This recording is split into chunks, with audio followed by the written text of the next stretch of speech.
네, 아내를 살해한 뒤 교통사고로 숨진 것으로 꾸며 거액의 사망보험금을 타내려 한 혐의로 기소된 육군 부사관 허모 씨가 중형을 확정받았습니다.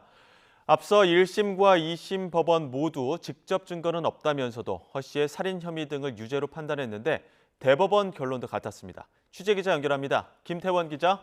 네, 김태원입니다. 네, 자세한 선고 소식 전해주시죠. 네, 대법원은 오늘 살인과 시체 손괴, 보험 사기 방지 특별법 위반 혐의로 기소된 48살 허모 원사에게 징역 35년을 선고한 원심 판결을 확정했습니다. 허 씨는 지난해 3월 강원도 동해시 자택에서 비 문제로 아내와 다투다가 살해할 마음을 먹고 목을 조른 뒤 쓰러진 아내를 여행용 가방에 담아 차량 조수석에 태운 뒤 고의로 벽을 들이받는 교통사고를 내 숨지게 한 혐의로 기소됐습니다. 또 이런 위장 교통사고를 통해 아내의 사망보험금 4억 7천만 원을 타내려 한 혐의도 있습니다. 허 씨는 범행 당시 2억 9천만 원에 이르는 빚을 지고 있었고 돈을 제때 갚지 못하면서 여러 차례 단기 대출을 받은 상태인 것으로 드러나기도 했습니다. 이에 대해 허 씨 측은 앞선 재판 과정에서 아내가 자택에서 스스로 목숨을 끊은 것이고 충격으로 잠시 정신을 잃는 이른바 블랙아웃 현상이 발생해 교통사고를 냈다고 주장하는 등 혐의를 부인했습니다.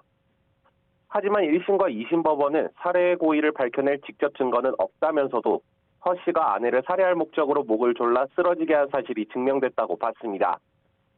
허 씨는 쓰러진 아내에 대해 심폐소생술이나 신고 등의 조치는 아무것도 하지 않으면서 여행 가방에 넣어 차량에 태웠고 집으로 돌아와서 청소와 샤워를 하고 옷을 갈아입은 뒤 집안 물건을 버렸을 뿐이라며 아내가 스스로 목숨을 끊은 걸 배견한 사람의 행동이라고는 도저히 볼 수 없다고 질타했습니다.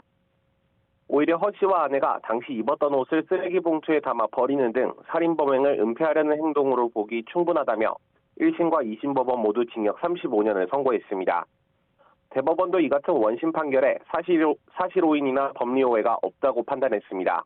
지금까지 대법원에서 전해드렸습니다.